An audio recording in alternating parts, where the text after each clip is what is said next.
I'll never forget the moment I walked into that emergency meeting and saw the looks on their faces. My boss, Mr. Harlan, was sitting at the head of the table with a stack of printed emails in front of him. Sarah and Jessica, my so-called work besties, were on either side of him, pretending to look concerned, but I caught the tiny smirks they tried to hide. The HR rep was there too, arms crossed, staring at me like I'd just committed a felony. "Take a seat, Emily," Mr. Harlan said, his voice colder than I'd ever heard it. My stomach dropped.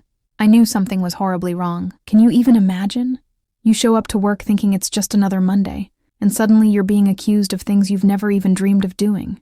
They claimed I'd been stealing client leads, deleting important files, and, get this, harassing junior staff members anonymously through the company messaging system. All of it backed up by evidence, screenshots, emails supposedly from my account, even fake complaints signed by people I'd mentored and helped for years. My blood was absolutely boiling, but on the outside, I stayed calm.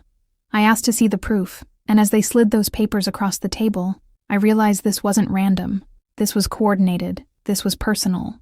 Let me take you back to how it all started, because trust me, this didn't come out of nowhere. I'd been at Apex Marketing for 3 years. Started as a junior copywriter right out of college, worked my butt off, and climbed to senior strategist faster than anyone in my cohort. I was good at my job. Really good. Clients loved me. Campaigns I led consistently outperformed expectations. And yeah, I got the promotions and the praise that came with it. That's where Sarah and Jessica come in. We'd all started around the same time. We used to grab lunch together, vent about deadlines, and celebrate wins with happy hours. I genuinely thought we were friends. Sarah was ambitious, always talking about wanting to be creative director one day. Jessica was quieter, but she'd confide in me about her insecurities, how she felt like she was falling behind.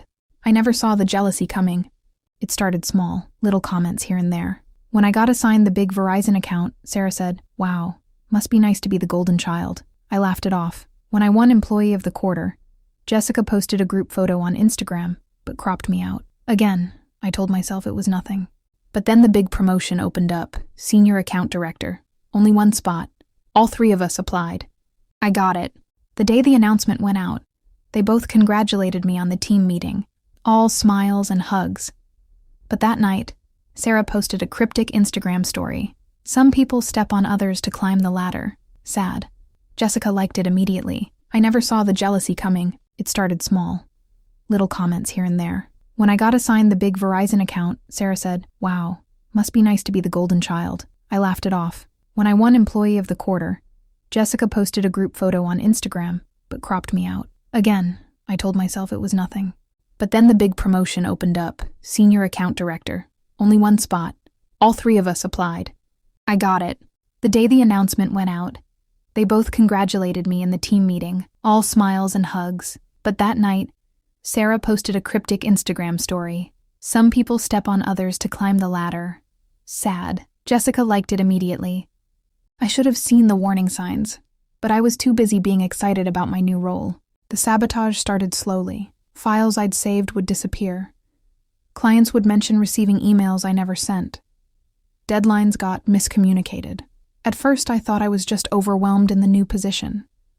I worked longer hours, double-checked everything, apologized profusely when things went wrong. Then came the anonymous complaints to HR. Someone claiming I'd been bullying them, making racist remarks, completely fabricated. I'm half Korean and have spent my career advocating for diversity. Someone else saying I'd taken credit for their ideas. I defended myself every time, and HR seemed to believe me, but the complaints kept coming. The atmosphere in the office changed. People started avoiding me in the break room. Whispers stopped when I walked into meetings. And through all of it, Sarah and Jessica were my biggest supporters. To my face, bringing me coffee when I looked stressed, telling me, "Don't worry, Em.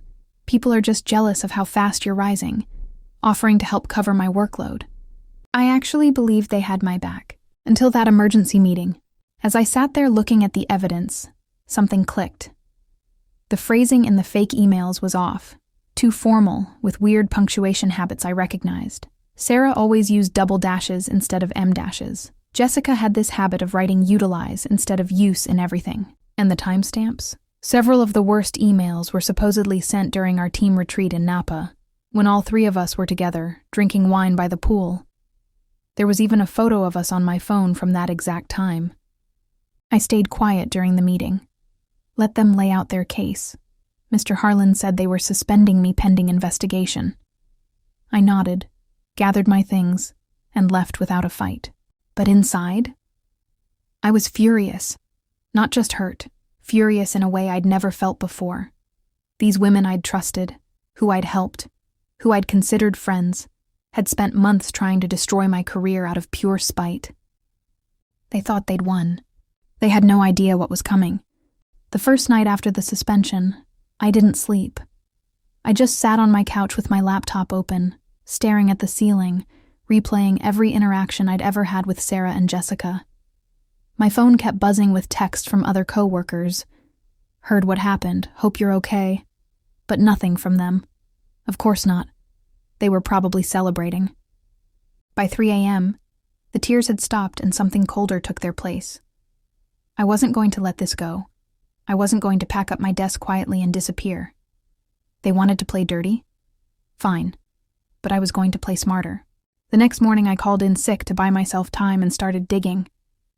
First stop, my work email. Even though IT had disabled my access, I still had the app on my phone and it hadn't fully logged me out yet. I screenshot everything I could. Old threads, client correspondence, anything that proved my innocence. Then I checked the sent folder cache. Sure enough, those incriminating emails weren't there, because I never sent them. But someone had access to my account. I remembered something small but crucial. About 6 months earlier, Sarah had spilled coffee all over my laptop during a late-night brainstorming session. I'd left it with her for like 10 minutes while I ran to the bathroom to clean up my shirt. She'd insisted on helping me log back in when I got back. At the time, I thought it was sweet. Now it hit me. She probably installed a keylogger or just straight up noted my password. Classic. Next, I went through my personal cloud backup. I'm paranoid about losing work, so I had automatic backups of everything. And there it was. Version history showing files I'd supposedly deleted were actually still intact in older saves. Timestamps proved they'd been tampered with after I'd clocked out. Piece by piece, the picture got clearer. This wasn't a spur-of-the-moment thing. They'd been planning this for months. That's when the real anger hit. Not just, how could they? But how long had they been pretending? Every lunch, every happy hour, every "girl, you deserve this promotion" text. All fake. All while they were quietly building a case to burn me. I could have just handed my evidence to HR, cleared my name, and gone back to work. Maybe they'd get a slap on the wrist. Maybe not. Office politics are messy, and Mr. Harlan liked Sarah. She'd been sucking up to him forever. But that wouldn't be enough, not even close. They didn't just try to get me fired. They tried to make sure I could never work in this industry again. The harassment accusations, the racism claims, those were career killers. If those stuck, I'd be blacklisted everywhere. So no, a quiet defense wasn't going to cut it. I needed them to feel what real consequences felt like. I spent the next few days in full research mode. I started by creating a new anonymous email address and reaching out to a couple of junior staff members who'd supposedly filed complaints against me. I kept it gentle. Hey, I heard my name came up in an HR thing, and I'm trying to understand what happened. No pressure, just want to make things right. Within hours, I had responses. Confusion. I never filed anything. Someone asked me to sign something months ago, but I thought it was for a team feedback survey. One girl even forwarded me the original email requesting her signature, sent from an address that looked like HR but wasn't. Forged, all of it. Now I had witnesses willing to recant, but I still needed something undeniable. Something that proved Sarah and Jessica were directly behind it. That's when I remembered the office security cameras. Apex had them everywhere. Hallways, conference rooms, even angled toward the open plan desks. They kept footage for 90 days. And guess who had a friend in IT who owed me a massive favor? His name was Tyler. I'd saved his ass the year before, when he accidentally deleted an entire client database. I stayed until midnight, helping him recover it from backups. He'd been grateful ever since. I texted him. Hypothetically, if someone needed to see old security footage for something important, could that happen? His reply, "Meet me for coffee tomorrow." Tyler didn't ask many questions. He knew the rumors flying around the office. Over lattes, he told me he'd already heard Sarah bragging to someone in the break room about how Emily won't be a problem anymore. He pulled up the footage on his laptop right there in the cafe. And there it was. Multiple clips. Sarah sitting at my desk after hours, logging into my computer. Jessica acting as lookout by the door. Sarah again, forwarding emails to herself. Both of them in the copy room printing fake complaint forms. Even one where they're high-fiving after sending an anonymous tip to HR from a burner account on Sarah's phone. Time-stamped, crystal clear, undeniable. Tyler downloaded it all to an encrypted drive and handed it to me. "Do what you need to do," he said. "Those two are toxic." I had them, dead to rights. But I still didn't go to HR. Not yet. Because the best revenge isn't just winning, it's making them think they've already won, right up until the moment everything crashes down. So I waited. A week into my suspension, Sarah texted me for the first time. "Hey girl, just checking in. So crazy what's happening. Hope you're okay. Let me know if you need anything." Translation: Are you broken yet? I played along. "Thanks, Sarah, it's been rough. Appreciate you reaching out." Then Jessica: "We miss you at the office. Fingers crossed this all gets cleared up soon." I almost threw my phone across the room. Instead, I replied sweetly and started planting seeds. I let it slip in a group chat that I was thinking about moving back home to Chicago because the stress was too much. That I'd probably just let the investigation run its course and look for jobs elsewhere. I wanted them relaxed, confident, celebrating. And from what Tyler told me, they were. Sarah got assigned my biggest client temporarily. Jessica started dropping hints about applying for my old position. They were already carving up my career like vultures. 2 weeks later, HR called me in for the formal investigation meeting. Mr. Harlan, the HR director, Sarah, Jessica, all there waiting. This was it. Showtime. I walked into that conference room like I was heading to my own execution. Head down, shoulders slumped, carrying a small box with a few personal items from my desk. Like I was already preparing to clear out for good. I'd even put on minimal makeup, let my hair hang flat. I wanted them to think I was defeated. Sarah and Jessica were already seated across from Mr. Harlan and the HR director, Karen. They both gave me these fake sympathetic smiles as I sat down. Sarah even reached out like she was going to pat my hand, but I pulled away just enough to make it awkward. Good. Let them squirm a little. Karen started the meeting with the usual script. "Emily, we've reviewed all the evidence submitted, and while the allegations are serious..." I let her talk. I nodded along, eyes glassy, biting my lip like I was holding back tears. Inside, my heart was pounding, not from fear, but from anticipation. When she finished laying out how they were leaning toward termination, I finally spoke, voice small. I understand. I just want to say I'm sorry if I've made anyone uncomfortable. I never meant to hurt anyone." Sarah jumped in immediately. "Oh, honey, it's not your fault. Sometimes people just misinterpret things." Jessica nodded vigorously. "Yeah, we've all been under a lot of stress." Mr. Harlan looked uncomfortable, but he stayed quiet. That's when I reached into my bag and pulled out a USB drive. I slid it across the table toward Karen.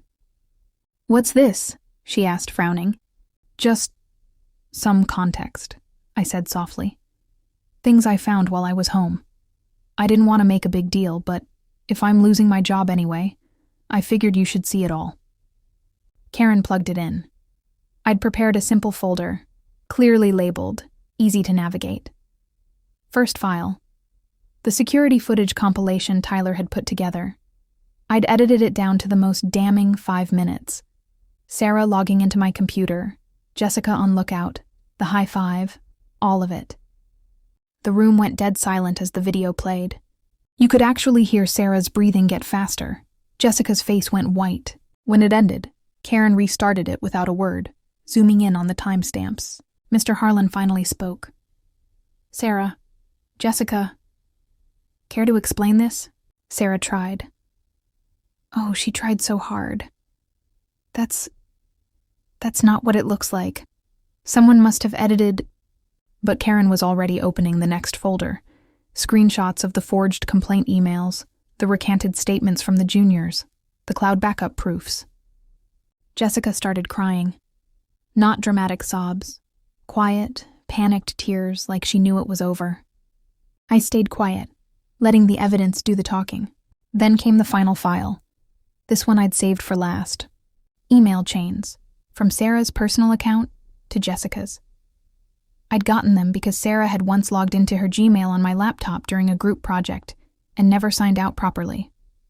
Pro tip, always check your sessions, people. In those emails, they spelt it all out. Plans to take Emily down a peg, discussions about which lies would stick best, even gloating after I got suspended. Phase 1 complete. She's crumbling. Karen read them aloud, voice shaking with anger. That's when Sarah lost it. She turned to me, eyes wild. You sneaky little. How did you even get those? This is illegal. You hacked us. I finally looked her straight in the eye, and for the first time, I let the mask drop. My voice was steady and cold. No, Sarah, you broke the law. Computer fraud, forgery, defamation, harassment. The list is long. I just collected what you left lying around. Mr. Harlan stood up. Both of you are suspended effective immediately. Security will escort you out. Jessica was full-on sobbing now, begging. Please, I have student loans. I can't lose this job. Sarah just glared at me as security came in. Pure hate. But I wasn't done. I turned to Mr. Harlan. One more thing. The Verizon account, the one Sarah took over while I was suspended, I kept in touch with my contacts there. They're concerned about the transition. In fact, they've already reached out to me directly asking if I'd consider bringing my team to a new agency. His face changed. He knew Verizon was Apex's biggest client. Losing them would be catastrophic. I haven't responded yet, I said calmly, but I thought you should know your options. He cleared his throat. Emily, clearly there's been a grave misunderstanding. We'd like to reinstate you immediately, with back pay, of course, and perhaps discuss a more senior role. I let the silence hang for a beat. Then I smiled. I'll think about it. I walked out of that room with my head high, box still in hand, but now it felt like a prop I didn't need anymore. Over the next week, the fallout was delicious. Sarah and Jessica were fired officially, not just suspended, terminated for cause. No severance. References marked as do not rehire. Word spread fast in our industry. Marketing is small when it comes to drama like this. Within days, both of them were ghosting on LinkedIn. Profiles set to private, job histories quietly edited. I heard Sarah tried to spin it as mutual parting due to creative differences at interviews. Didn't work. One recruiter actually reached out to me for a reference check. I kept it professional. I'm not authorized to discuss former employees. But the best part? Verizon did pull their account. Not because I asked them to. They made that decision on their own after hearing the full story from a mutual contact. Apex lost millions. And me, I didn't go back. I took my team, 4 loyal juniors who'd had enough of the toxic culture, and we started our own boutique agency. Verizon became our first client. Within a year, we were outbilling what I'd brought in at Apex. Sarah ended up moving back in with her parents in Ohio. Last I heard, she was working retail. Jessica took a job at a tiny firm 2 states away. Entry-level, massive pay cut. They both blocked me on everything, of course. Sometimes I wonder if they ever think about that day in the conference room. If they replay Sarah's failed "this is edited" excuse, or Jessica's tears. I hope they do, because every time I close a new deal, mentor a new hire, or see my agency's name in Adweek, I think about it, and I smile. But the best part? Verizon did pull their account. Not because I asked them to. They made that decision on their own after hearing the full story from a mutual contact. Apex lost millions. And me, I didn't go back. I took my team, 4 loyal juniors who'd had enough of the toxic culture, and we started our own boutique agency. Verizon became our first client. Within a year, we were outbilling what I'd brought in at Apex. Sarah ended up moving back in with her parents in Ohio. Last I heard, she was working retail. Jessica took a job at a tiny firm 2 states away. Entry-level, massive pay cut. They both blocked me on everything, of course. Sometimes I wonder if they ever think about that day in the conference room. If they replay Sarah's failed, this is edited excuse, or Jessica's tears. I hope they do, because every time I close a new deal, mentor a new hire, or see my agency's name in Adweek, I think about it, and I smile. Looking back now, years later, it still feels surreal. How 2 people I trusted could spend months crafting this elaborate trap, all because they couldn't handle someone else succeeding. How close they came to actually destroying everything I'd worked for, and how perfectly it all flipped on them in the end. But the revenge didn't stop with them getting fired. That was just the beginning of the karma. A few months after I left Apex, I got an email from an unknown address. No subject, just a single line. I'm sorry. Attached was a long letter from Jessica. She poured it all out. How Sarah had been the mastermind, feeding her jealousy, convincing her that I'd been holding them back on purpose. How Jessica had gone along with it because she was terrified of being left behind. How the guilt had eaten her alive once they got caught. She admitted she'd been in therapy ever since, trying to unpack why she let herself become that person. She didn't ask for forgiveness. She just wanted me to know she understood the damage she'd caused and that she'd never do anything like that again. I didn't reply. I didn't need to. Knowing she was carrying that weight was enough. Sarah, on the other hand, no apology, ever. Instead, I got updates through the industry grapevine. She burned through 3 jobs in 2 years, each time getting hired on her charm and old portfolio, then getting let go once people figured out she was more talk than delivery. Last I heard, she'd pivoted to influencer marketing coach on Instagram, posting cringy reels about boss babe mindset to a few hundred followers. The comments were brutal. And me? My little agency exploded. We started with that one Verizon account and a team of 5 in a co-working space. Within 3 years, we were 25 people strong, multiple 7-figure clients, and we'd just signed a lease on our own office downtown. I got headhunted constantly, but I stayed. This was mine, built from scratch, with people I trusted completely. I made it a point to create the opposite culture from Apex. No cutthroat competition, real mentorship, transparency. When someone gets promoted, we celebrate like crazy. And yeah, maybe I overcorrected a little. Every new hire gets a speech from me on day 1 about integrity and not being a terrible human, but it works. We've got almost 0 turnover. Clients stay for years, and every time we win an award or hit a new revenue milestone, I think about that conference room, about Sarah's glare and Jessica's tears, about how they thought they could break me.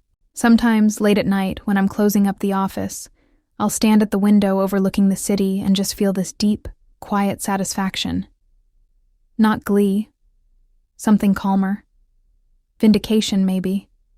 Proof that doing the right thing, even when it's hard, even when it would have been easier to just walk away quietly, it pays off. I learned a lot from what happened. About boundaries, about not mistaking surface friendliness for real loyalty. I'm about trusting my gut when something feels off, even if it's small. Most importantly, about how powerful it is to fight back, not with pettiness, but with facts, patience, and precision. Because the truth always comes out, and when it does, it hits harder than any scream or slap ever could. They never expected me to fight back like this. Not because I was loud or aggressive, but because I was thorough. Because I waited. Because I let them dig their own graves deeper before I handed over the evidence that buried them. And that's the part that still gives me chills. The sweet, satisfying kind.